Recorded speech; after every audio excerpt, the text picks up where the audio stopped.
Welcome to the Nevis Newscast for Wednesday, September 18th, 2019. I am Fredicia Libert. A pre-strike meeting was held at the Nevis Disaster Management Department earlier today with regards to the preparedness of the island during the hurricane season. Minister with responsibility for disaster management, the Honorable Alexis Jeffers, went into detail about the meeting. We decided this morning to bring a team together, and that is the Disaster Management Committee together to look at our state of readiness in the event. We have seen some activities in recent days, tropical waves and so forth coming off of the African coast. So we met this morning and we were looking at some of the aspects of our level of preparedness. Indeed, all of the different sectors or departments who are asked to get themselves ready in terms of vehicle communication and also in terms of the shelters. We looked at that briefly as well. Now, based on what we are seeing, we are hoping that there is nothing untowards, but then again, one has to always be prepared. Director of the Nevis Disaster Management Department, Brian Dyer, implored persons to be alert of the path of Tropical Storm Jerry.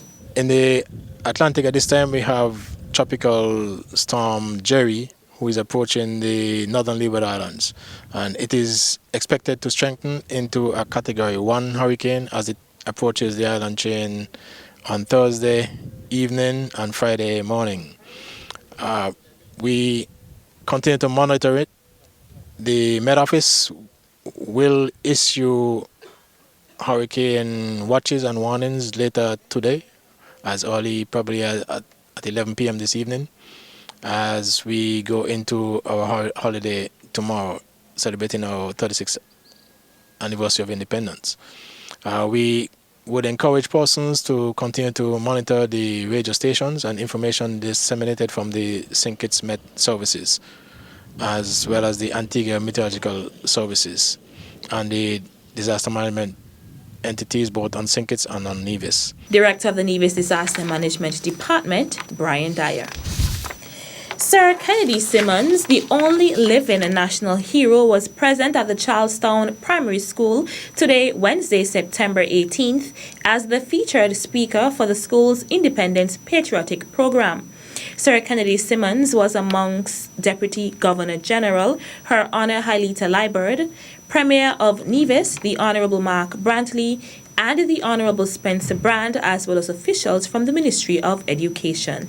We are an independent country, and if we are to continue to be a successful independent country, we have to depend on you. So what have you got to do in order to prepare yourselves to lead this independent country, to prepare yourselves to teach the children of tomorrow, to prepare yourselves to build the monuments of tomorrow, to prepare yourselves to introduce new technology which today we do not even know about? What have you got to do? The basic simple thing you have to do is to learn. It's to learn. And that is why you're in school. The first and most important thing is for you to learn the simple, basic things that you're taught in school. All over the world, there are independent countries, big and small.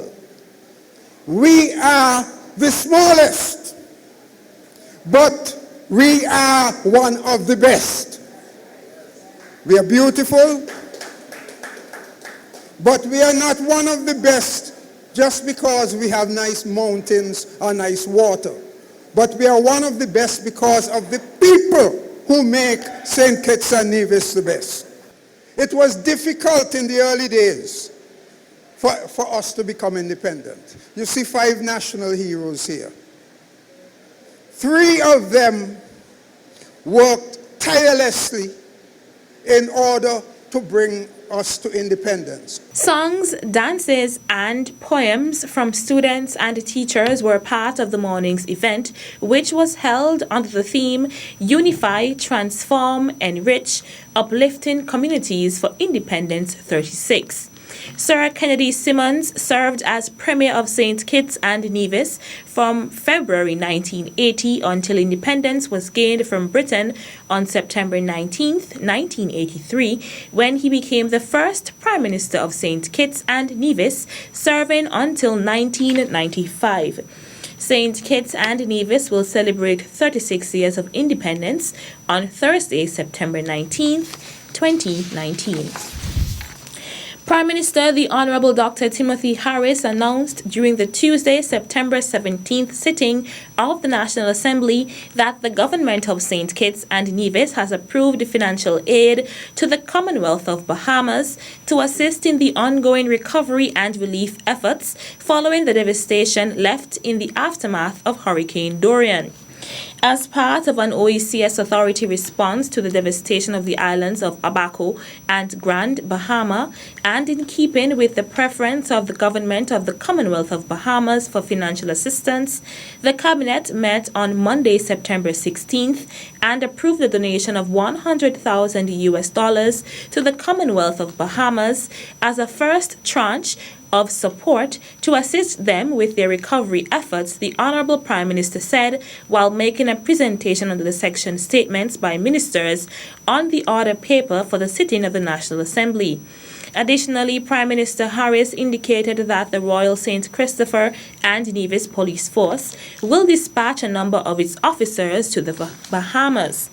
This follows a request from the Executive Director of the Regional Security System, RSS Captain Arrington Sherland, for St. Kitts and Nevis to provide security assistance to the Royal Bahamas Police Force. Prime Minister Harris said he is advised that the members of the police force in the Bahamas in the aftermath of Hurricane Dorian are very much tired and stressed and perhaps stretched too thin in the circumstances with which we could well relate to. Monday afternoon, September 16th, the Cabinet approved the participation of the St. Kitts and Nevis under the banner of the RSS. Our officers are expected to depart around the 20th of September 2019 via Barbados, from whence they will be transported by the Canadian military airplane to the Commonwealth of Bahamas for duty. The Prime Minister stated that the security chiefs of RSS, including the Acting Commissioner of Police, Mr. Hilroy Brandy, met on September 12, 2019 in Antigua and determined that an initial contingent of 32 police officers will be deployed by the RSS to the Commonwealth of Bahamas. Still to come, Feet in the Street set for Friday. The details after this break. At a loss as to what's going on in Nevis? Tune into NNC on NTV. Don't worry if you don't have cable either. NNC will bring the news to you wherever you are. Facebook and Facebook Live. YouTube and YouTube Live. NevisTVOnline.com. Roku app, NTV mobile app, Smart TV, Apple TV, and any other IPTV platforms. When me ANC and you ANC, NNC.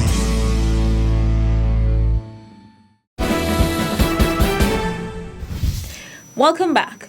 3 stakeholders in the Ivor Walters Primary School were recently recognized for their noteworthy contributions to the school's success through their dedicated, invaluable, and unwavering support over the years. The 3 persons were honored during the school's 54th anniversary service on Friday, September 13th. For well over 30 years, Miss Pamela Brooks, a bona fide resident of this community, has been a member of the Ivor Walters family and is deserving of sterling merit. Throughout the years, Miss Brooks has been called upon to prepare mouth-watering goat water, tasty cook-up rice, and several other delectables for occasions such as our annual sports meet, fair, concerts, and tea party, just to name a few. Without hesitation, she shares her expertise in the area of cooking and offers course rewards of advice and service. Deputy Principal Omel Brown read the profile of Honoree Pamela Brooks, while teacher Kira Herbert read the profile of Honoree Avril Elliott. Mrs. Avril Elliott has been a mainstay of the Ivor Walters Primary School's family for about 1 decade and a half. For 15 years, she unselfishly and unfailingly gave yeoman service to the Ivor Walters Primary School as its education officer. At the Ivor Walters Primary School, we regard her not as an office-bound EO, but one who walks the walk and talks the talk with us, never failing to admonish us when we were falling short, as well as supporting us when we were on the right path. Life is not without its challenges. However, despite the challenges, Mrs. Elliott kept at it year after year to make things better for each member of staff at Ivor Walters Primary School. Each teacher may testify of her strategies and techniques. She listened, mentored, provided guidance and support, shared best practices, and even did demonstration lessons, all in her quest to motivate and inspire us of our best. Teacher Chevon Lowe read the profile of Manuel Mills. Mr. Manuel Mills has surpassed all expectations. Mr. Mills is one who goes above and beyond the call of duty. He is a faithful parent of the Ivor Walters Primary School who has proven to be dependable throughout the years. We are guilty of calling upon Mr. Mills sometimes at the 11th moment to render his service or to bail us out of a sticky situation. Mr. Mills never says no, serving as a father figure not only to Zoe, but to all the students at Ivor Walters Primary. Apart from always being present with his PA system and music setup to ensure the success of our numerous programs and providing transportations for varying occasions, Mr. Mills can often be seen offering a word of advice or motivating students to encourage them to take their role as a student seriously in becoming a star student. Each honoree was awarded a plaque and expressed their gratitude for the tokens of appreciation from the Ivor Walters Primary School. The Health Promotion Unit in the Ministry of Health hosted a mini health fair at the War Memorial on Tuesday, September 17th. A number of individuals got the opportunity to get free blood sugar and blood pressure tests and the calculation of their body mass index by health professionals. The health fair was a part of Wellness Week, which is being observed under the theme Strengthening Key Healthy Settings, with a number of activities including a health walk which took place on Saturday, September 14th, 2019. And the turnout was actually pretty good. Every year we have an increase, and this year we had a major increase in the number of participants, and even the number of persons that pre-registered was really good. The walk was from Cotton Ground, the bottom of Cotton Ground Road by Yasman Grill opening, and it came along the Island Main Road through Charlestown and ended at the Villa, where we had a warm-down exercise by Mr. Macefield Nisbet. And we also had music and breakfast pieces for individuals who took part. Chevon Nisbet, Senior Health Educator in the Health Promotion Unit, noted that Wellness Week will culminate with an activity dubbed Feet in the Street. So this year is the first year we are doing Feet in the Street. So we are going to be Charlestown. The main street of Charlestown is going to be blocked off from vehicular traffic. That's going to be from the Villa grounds all the way down to the old cinema, which is basically by the end of the Samuel Hunkins Drive. And this initiative is to encourage persons to be more active. We want you to walk more, drive less. And so during this whole day, it's going to start at 6 a.m. The blocks will be put down at 6 a.m. and they will be removed at 5 p.m. And we will have musical entertainment along the route, as well as we'll have water and fruit stations to keep everybody entertained, keep everyone cool. And so we are asking the general public to be cooperative and to also come out and show your support. Also on that same day at 4:15, we're going to have a soca size from 4:15 to 4:45, and that will take place in front of the post office, between the post office and First Caribbean in the streets right there, because no traffic will be passing through town right then.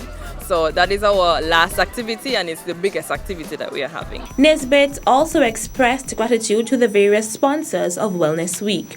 The Health Promotion Unit is encouraging persons who have scheduled arrangements, for example, ferry services, to plan their day earlier so as to provide time for their walk through Charlestown. That's it for this edition of the Nevis Newscast. On behalf of all of us here at the Department of Information, I'm Fredicia Liburd. Thank you for viewing.